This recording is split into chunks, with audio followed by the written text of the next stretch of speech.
Hello বন্ধুরা, যেমনটা তোমরা জানো এটা হচ্ছে আমাদের বুচু সোনা আর পুচু সোনার বাড়ি।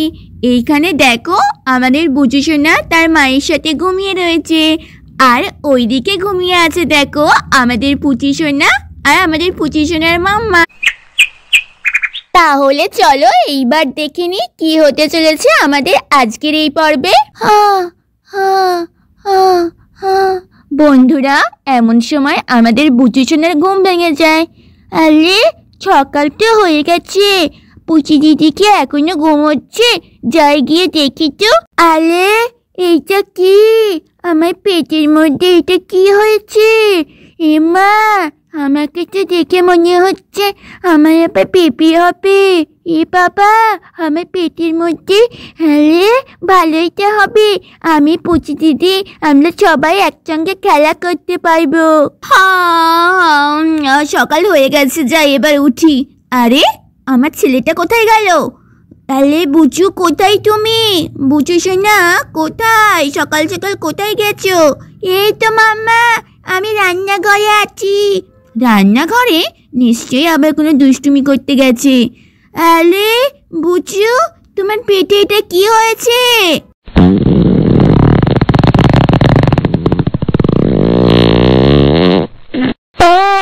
আমার ছেলেটার পেটে তার মানে গ্যাস জমেছিল, তার জন্য পেটটা এরকম ফুলে রয়েছে। এইবার কি করব? যাই ঘরে গিয়ে গ্যাসের ওষুধটা খাইয়ে দিই বরঞ্চ। কি অবস্থা! কালকে কত করে বললাম বুঝু মিষ্টি খাস না, এত মিষ্টি খাস না, তাও কোনো কথা শুনলো না আমার। কি আর করা যাবে, এরকম ছেলে হলে এখন তো গ্যাসের ওষুধ খাওয়াতেই হবে। বন্ধুরা, তারপর তো আমাদের সেটা ঘরে যাই বুচু সোনার জন্য গ্যাসের ওষুধ আনতে। চলো গ্যাসের ওষুধের সাথে বুচু সোনাকে হজমের ওষুধটাও দিয়ে দেব। এইটা 5 ml নিয়ে, আর হজমের ওষুধটাও 5 ml। ডক্টর তো বলেছে এই দুটো খেলে একদম সব গ্যাস পালাবে। এই নাও বুচু সোনা। ওষুধ? আমি ওষুধ খাবো না মাম্মা, যাও এখান থেকে, আমি কোনো ওষুধ খাবো না। বুচু সোনা, তোমার পেটটা ফুলে কি অবস্থা হয়েছে, এখন ওষুধ না খেলে কিন্তু পেটটা ঠিক হবে না, আবার ডক্টরের কাছে ছুটতে হবে। না না, আমি ওষুধ খাবোই না। বুচু সোনা, মোয়ের ওপর থেকে নেমে আসো বলছি, এক্ষুনি নেমে আসো, ওষুধটা খেতে হবে, এরকম বায়না করতে নেই। না না না, আমি ওষুধ খাবো না। হাই হাই, এইবার আমি কি করি? ওষুধ না খেলে তো ওর পেটটাও ঠিক হবে না। এই রাধা একটু ওঠ না। কি হয়েছে রে সীতা, কি হয়েছে? এত সকাল সকাল ডাকাডাকি করছিস কেন? এই দেখ, উঠে দেখ কি হয়েছে, বুচু সোনার পেটে দেখ কি হয়েছে। আরে বুচু ভাই, এইটা কি দেখছি? তোর পেটটা এরকম হয়ে গেল কি করে? আরে বুচু দিদি, তুমি জানো না আমার তো বেবি হবে, আমি তুমি আয়ো খুব খেলা করবো। বুঝিস না, এরকম বায়না করো না, ওষুধটা খেয়ে নাও, পরে যদি আবার পেট ব্যথা করে তখন কি করবে? তখন তো ডাক্তার আঙ্কেল আবার ইঞ্জেকশন দিয়ে দেবে। তাই লক্ষ্মী ছেলের মতো ওষুধটা খেয়ে নাও, ঠিক আছে? বন্ধুরা, আমাদের বুচু সোনা তো কারোর কোনো কথা শুনছে না, সেই ময়ের ওপর দিয়ে আরো ওপর দিকে উঠতে আছে। বুচু সোনা, পড়ে যাবে বুচু সোনা, নিচে নামো। কি হয়েছে বুচু, কি হয়েছে? মাম্মা, পেটে ব্যথা করছে। হ্যাঁ, পেটে ব্যথা শুরু হয়ে গেল? বুচু তাড়াতাড়ি নামো, তোমাকে ওষুধটা খাওয়াতে হবে। না না, ওষুধ আমি কিছুতেই খাবো না, কিছুতেই না। বন্ধুরা, তারপর তো রাধা আর সীতা কি করবে কিচ্ছু বুঝতে পারছে না। বুঝছো সোনা, কি করবো বলতো রাধা, আমি তো কিছুই বুঝতে পারছি না। আর এইদিকে আমাদের বুচু সোনার পেটে খুব ব্যথা করায় বুচু সোনা নিজেই মই থেকে আস্তে আস্তে নামতে শুরু করে দিয়েছে। মাম্মা, বুচু সোনা আস্তে আস্তে নামো, নালে পড়ে যাবা বুচু, আস্তে আস্তে নামো মাম্মা। আচ্ছা, আমার হাতটা ধরো শিগগিরই।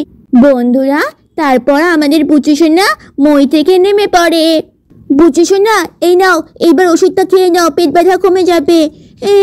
ওষুধ খাবো না। এই রাধা, এইবার কি করব? বুচুকে তো কোনোভাবেই ওষুধ খাওয়ানো যাচ্ছেই না, আর এদিকে কান্না করছে পেট ব্যথার চোটে। কি করা যায় বলতো? আরে চিতা আন্টি, আমার মনে হচ্ছে কি বুচু ভাইকে হসপিটালে নিয়ে যেতে হবে। হ্যাঁ রে সীতা, আমারও না ওইরকমই মনে হচ্ছে। এত পেট ব্যথা, যদি আবার কিছু হয়ে যায়। না রে সীতা, এত ছোট বাচ্চা, এরকম সময় নষ্ট করে লাভ নেই। আমি বরং অ্যাম্বুলেন্সকে একটা ফোন করছি। হ্যাঁ হ্যাঁ, আমার ছেলেটাকে এবার হসপিটালে নিয়ে যেতে হবে। সীতা, তুই একটু শান্ত হ। কি আর করা যাবে বল? এরকম বায়না করছে, ওষুধ খেতে চাইছে না, তাহলে তো কিচ্ছু করার নেই। আমাদেরকে ডক্টরের কাছে যেতে হবে। বন্ধুরা, তারপর আমাদের রাধা কোনো উপায় না খুঁজে পেয়ে অ্যাম্বুলেন্সকে ফোন করে। হ্যালো, বিলাসপুর হসপিটাল, আমি শ্যামলাল বোসের বাড়ি থেকে বলছি।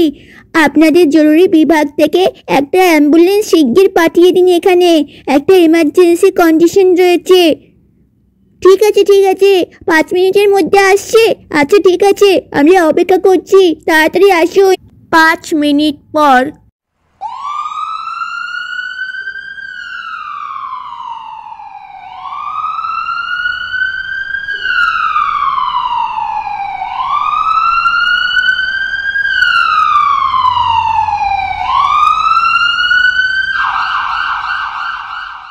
এই তো বুঝু ভাই, দেখ অ্যাম্বুলেন্স চলে এসছে। আর তোর কোনো কষ্ট হবে না। চল চল, আমরা এক্ষুনি হসপিটালে যাব। এইদিকে খবর পাওয়ার সঙ্গে সঙ্গে আমাদের বুচি সোনা আর পুচি সোনার বাবাও চলে আসে চাষের জমি থেকে। নিন নিন, ধরুন বাচ্চাকে, ধরুন শিগগিরই, এক্ষুনি অ্যাম্বুলেন্সে তুলতে হবে। আরে পুচি সোনা, কান্না করো না। ঠিকঠাক টাইমে ওষুধ খেলে তাহলে তোমাকে এরকম ভাবে অ্যাম্বুলেন্সে করে যেতে হতো না, ঠিক আছে? এই আমার ছেলেটা না সত্যি কোনো কথা শুনতে চায় না, তার জন্য আমার একটু ভালো লাগে না। বন্ধুরা, তারপর তো আমাদের বুচি সোনাকে অ্যাম্বুলেন্সের ভিতরে তোলা হয়। যারা অ্যাম্বুলেন্সে করে যাবেন তারা শিগগির শিগগির চলে আসুন, টাইম নেই বেশি। আচ্ছা স্যার, ঠিক আছে। চল চল রাধা, আমরা এক্ষুনি উঠে পড়ি। হ্যাঁ সীতা, চল। হ্যাঁ, আমি যাব না। হ্যাঁ পুচি, আসো, শিগগিরই চলে আসো, শিগগিরই। আর টাইম নেই কিন্তু আমাদের হাতে বেশি। হ্যাঁ মাম্মা, আমি এক্ষুনি উঠছি।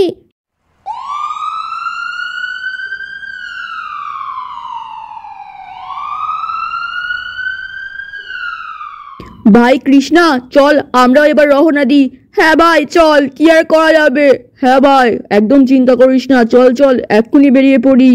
বন্ধুরা, তারপর তো আমাদের শ্যাম আর কৃষ্ণাও সাইকেলে করে বেরিয়ে পড়ে অ্যাম্বুলেন্সকে ফলো করতে করতে। তাহলে বন্ধুরা, আমাদের আজকের এই পর্বটা ভালো লেগে থাকলে প্লিজ ভিডিওটাকে একটা লাইক করে দিও, শেয়ার করে দিও। আর আমাদের পরবর্তী পর্ব দেখতে অবশ্যই এই চ্যানেলটাকে সাবস্ক্রাইব করে দাও। Bye bye, love you all.